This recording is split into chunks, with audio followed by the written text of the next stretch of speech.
to introduce the very first Clean Hospitals Day. Well, it's a great pleasure because we actually never did it. It's a very first. So to be connected with a digital way is something that we are not very used to. When you give a lecture or when you address to some people, you like to see them, you like to be in contact, and it's very new for all of us. But we'll try to do it as well as we know, as well as we can, and to make sure that we are all together in these and sort of challenge. So let me give you this welcome address to this very first Clean Hospitals Digital Day. My first slide is, remember, it's like, what is Clean Hospitals Project?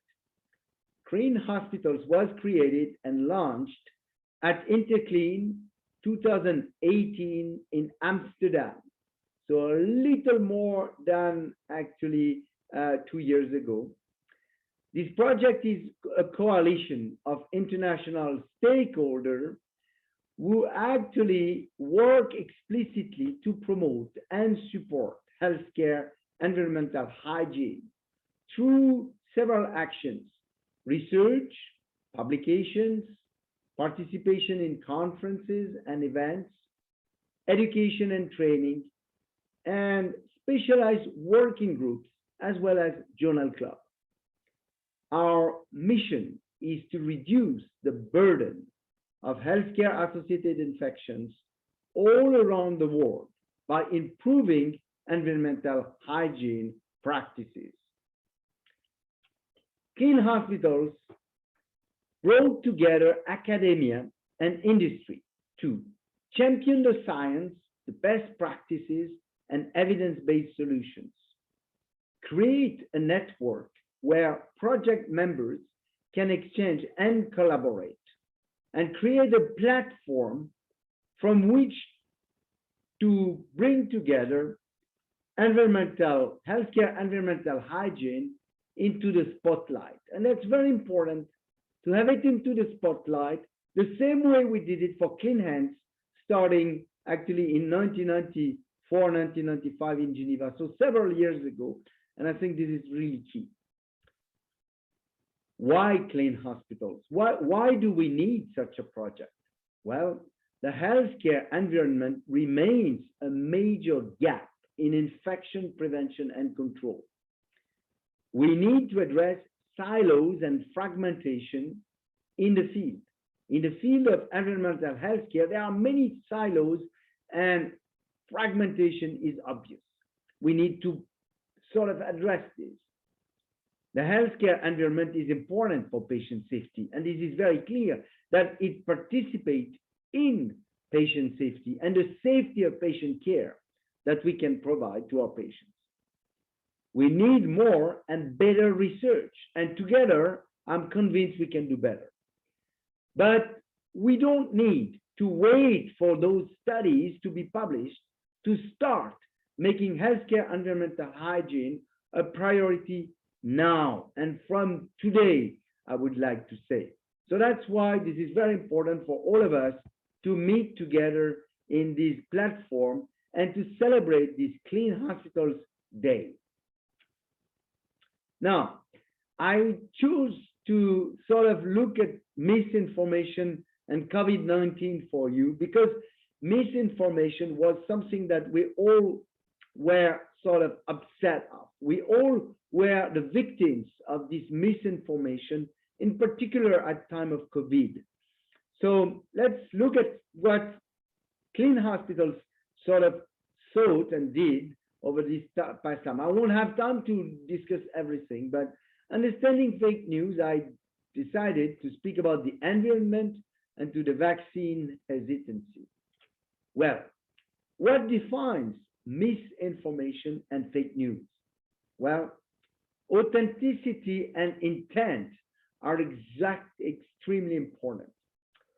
It often exploits individual vulnerabilities very clearly. There is naive realism. My perceptions of reality are the only accurate views. And there is confirmation bias.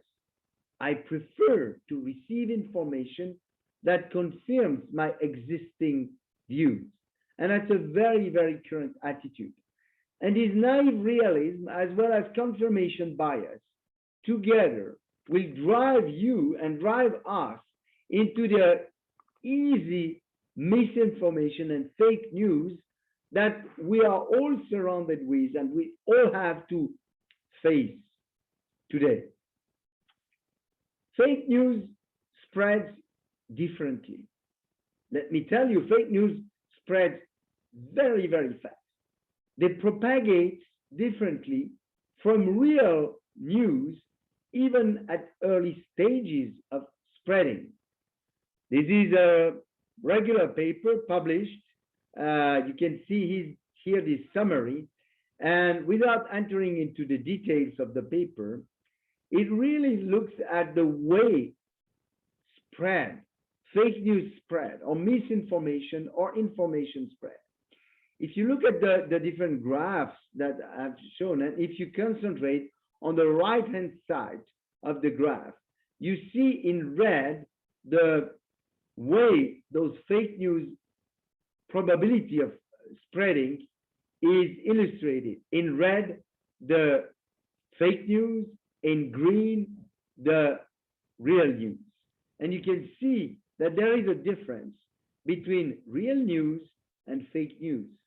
And in our field, it is so important because once fake news are launched into our field of environmental hygiene, it's very, very difficult to come back and to correct these fake news according to the reality of what we are facing every day.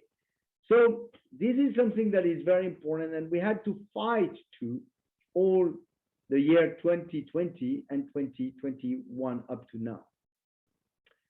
Lies spread 6 times faster on Twitter than the truth. And that's really important. If you look at this paper published in Science, the spread of true and false news online is extremely, extremely fast. And lies spread very, very, very fast. And that's why it's so important to actually correct as quickly as possible a news that is a misinformation or a fact, a fake news that is spreading so fast and that we have to correct. So in the field of hospital hygiene, we'll need to be extremely careful about it. Misinformation in the environment. You have seen that, in particular at the beginning of COVID-19. Nowadays, we all know that the environment doesn't need, even if the environment is so important, we doesn't need to spray all sorts of compounds all over the place to make sure that we are safe to fight against COVID.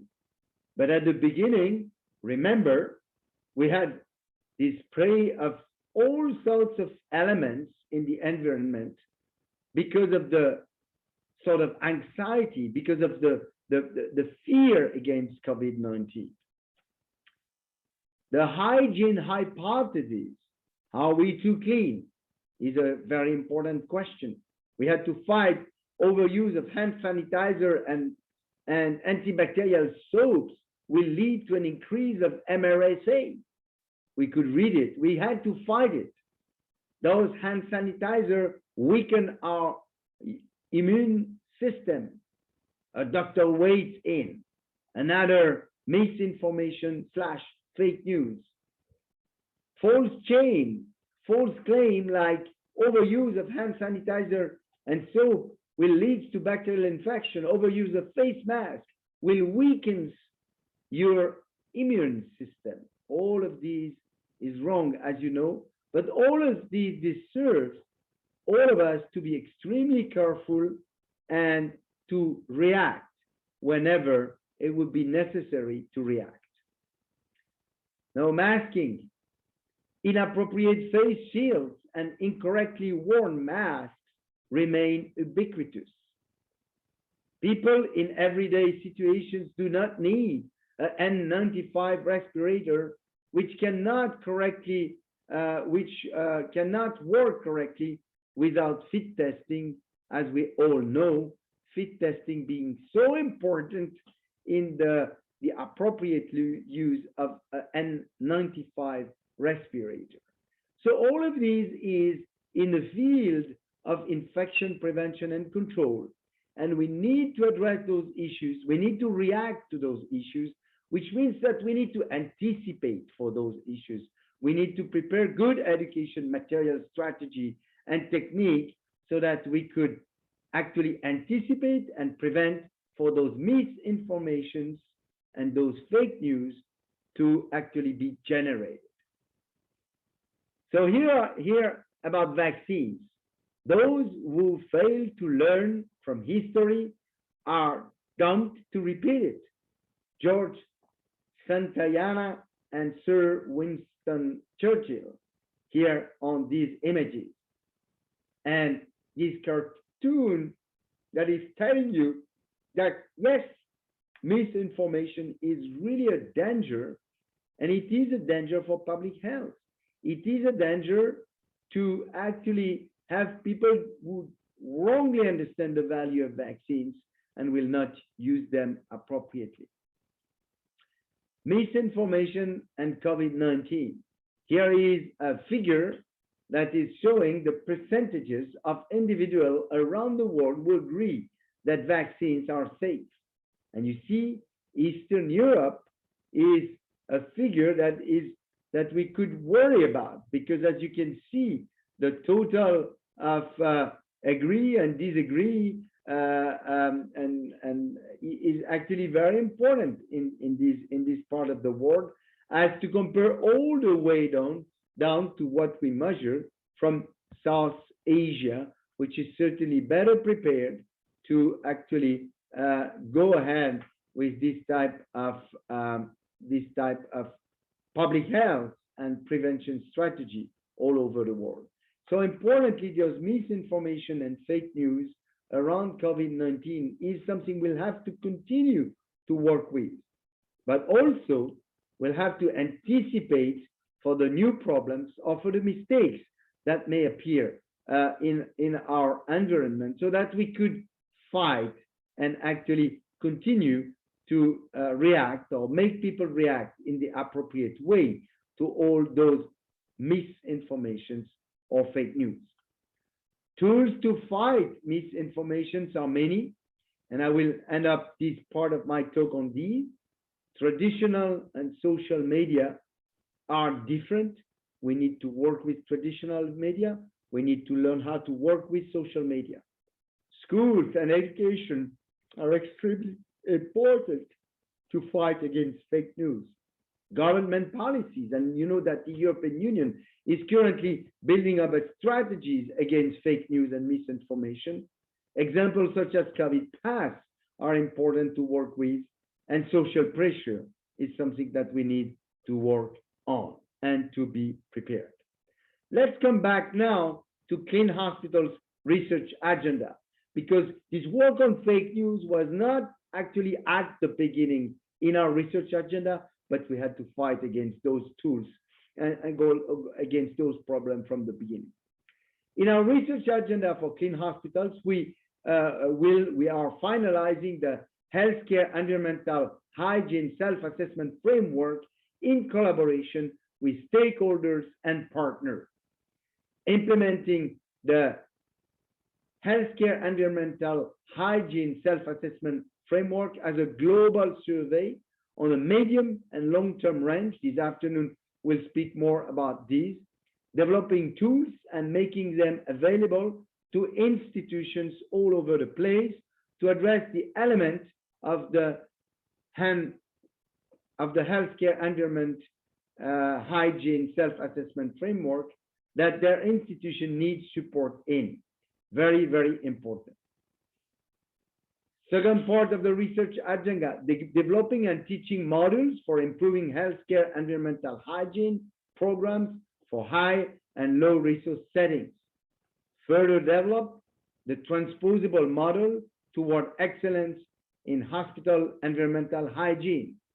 and promote large multi-site intervention studies to assess efficacy and cost effectiveness. Very, very important in this field. Today, we are celebrating the Clean Hospitals Day 2021.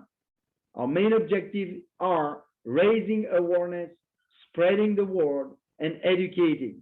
So important today. Celebrating Clean Hospitals Days, I gave a keynote lecture on healthcare-associated infection, a worldwide pandemic. I indexed TM, probably around 8,000 participants.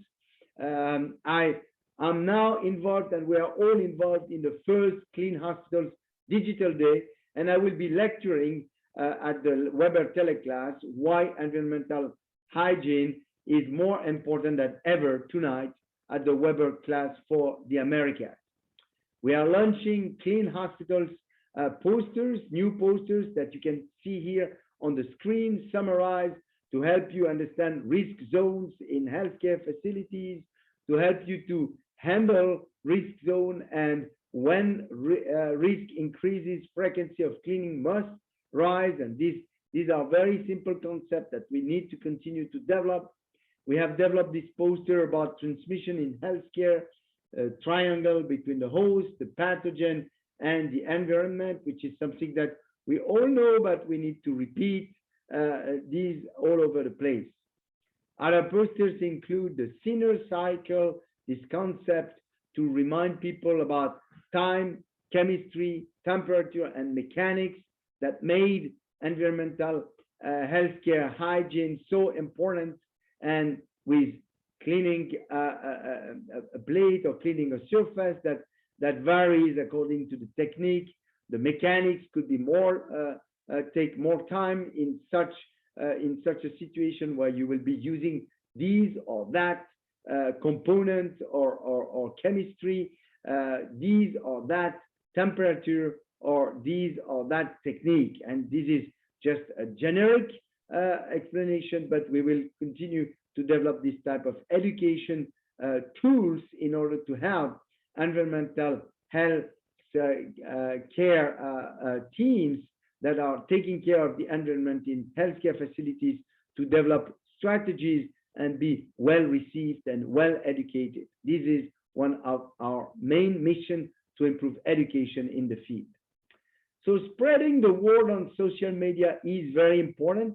Help us spreading the word. Follow us on Twitter, follow us on Instagram, follow us on YouTube. We have a YouTube channel, and so on and so on, and follow us on Facebook.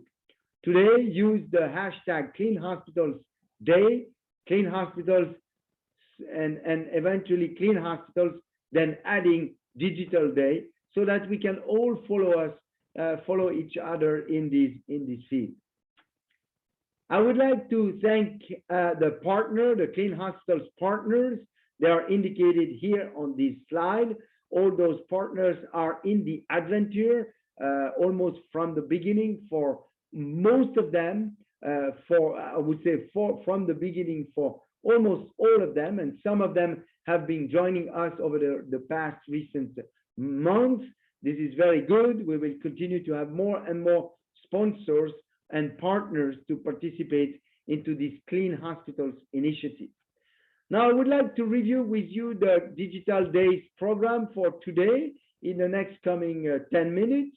I would like also to remind you that the full content will be recorded and available to all of you who are registered to the Digital Days program up to the end of the year, up to the 31st of December. So be welcome to attend and access through the platform the material that will be actually accessible for you up to the end of the year. Now, today, first Clean Hospitals Digital Day on the 20th of October 2021.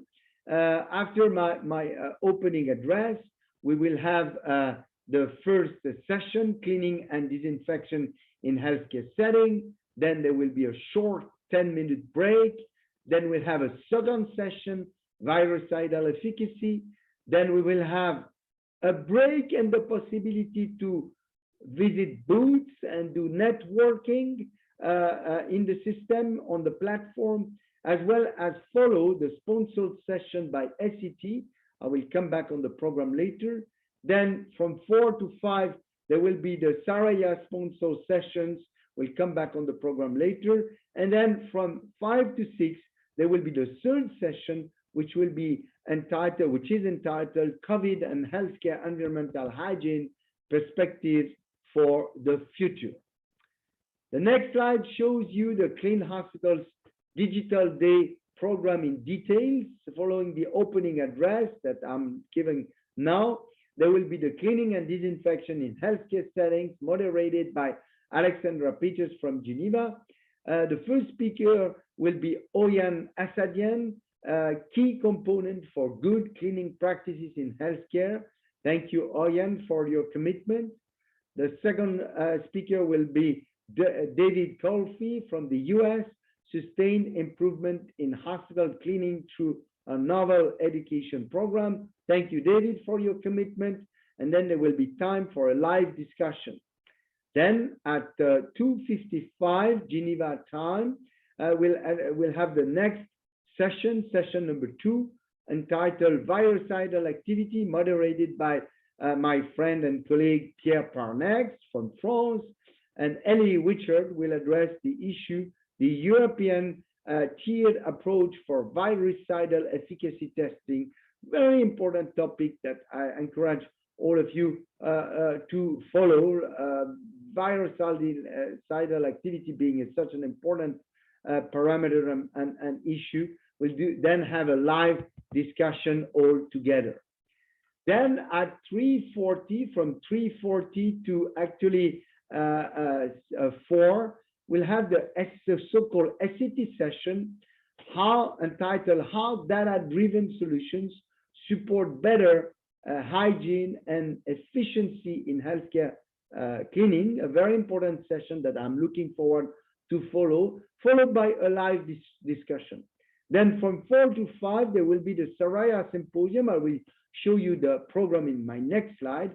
But between 5 to 6, there will be the third session, panel discussion, COVID and environmental healthcare hygiene perspective for the future, moderated by Martin Kielman, and with panelists Irina Perissin Hefliger from Switzerland, Sarah Romana Bertrand from France, Oyan Assadian from Austria, and myself.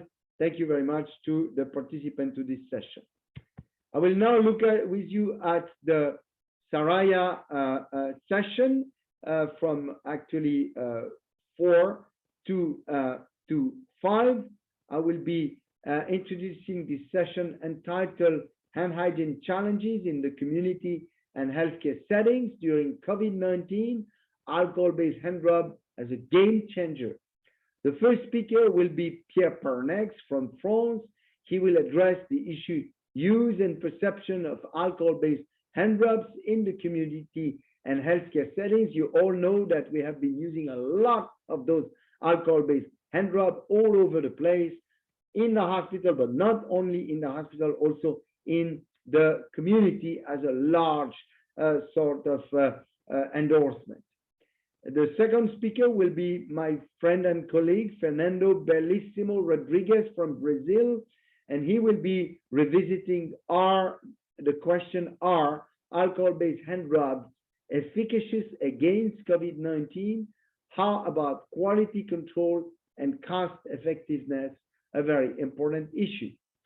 Then at 4:35, between 4:35 and 4:50, my colleague Hiroki Saito from Japan will review the issue of local production of alcohol-based hand rub, a perfect example ready for prime time in Uganda, Africa, a fantastic experiment from Hiroki Saito, reported from Hiroki Saito. And then at the end, we will have a roundtable discussion, question and answer, all the question and answer you may have, and I will be moderating these roundtable discussions. The next slide is to actually already give you the prime, information about the preliminary program of the second Clean Hospitals Digital Day. The second Clean Hospitals Digital Day will actually happen on the 7th of December. Keep this date in your agenda, 7th of December, for the Clean Hospitals, second Clean Hospitals Digital Day. The preliminary program I can speak about already is first session would be lessons learned from the REACH study. The REACH study, cleaning bundle methods and results by Brett Mitchell from Australia. Second speak will be evaluating the bioburden of frequently touched surfaces using ATP methods by Greg Whitley from Australia also. Then we'll have a live discussion. Session number 2, air treatment and purification. First, we'll have a systematic review of the evidence on air filtration and recirculation by Ehsan Mousavi from the US. And the second speak would be effectiveness of air cleaners for removal of virus-containing respiratory droplets. Speakers need to be confirmed. We have several proposals, and it would be confirmed in the coming weeks or so. And then we'll have a live discussion. Then the third session will be again a panel discussion, how to promote sustainable innovation in the field of healthcare, environmental hygiene, and the panelists need to be determined, but we already have some outstanding panelists who will be participating. For those interested and to follow our activities, again, access the cleanhospitals.com website that contains most of the information that you will find and updated on a very regular basis. Now, I would like today to thank the co-organizer of these, the organizing committee of today's Clean Hospitals Digital Day, Martin Tillman, the Richard Wells Research Center, University of West London, good friend from a long time with a large experience in infection control, Pierre Parnex, Nouvelle-Aquitaine Healthcare Associated Infection Control Center, my dear friend Pierre, with whom we have been working hard over the past time on COVID and also on judging about the handling of the COVID situation by France, and also my dear colleague Alexandra Peters from the University of Geneva, who is the research person for the Clean Hospitals activities, and she will be presenting to you some new data in her presentation, in her discussion today. And I will be presenting some very new data tonight also during the Weber teleclass lecture that I will be given 1 hour after the end of these Clean Hospitals Digital Day. The next slide is very important because it is to thank the Clean Hospitals is really grateful for the contribution of the below speakers who are the major sponsors to the Clean Hospitals Digital Day. I'm naming B. Brown, I'm naming SCT, and I'm naming Saraya for their strong support in these Clean Hospitals Digital Day. And with these, I would like and I would love to declare the Clean Hospitals Digital Days open for today. I will then stop my sharing of the slides and return to the center organizing systems. And thank you very much for your attention. I'm looking forward to these very first Clean Hospitals Digital Day.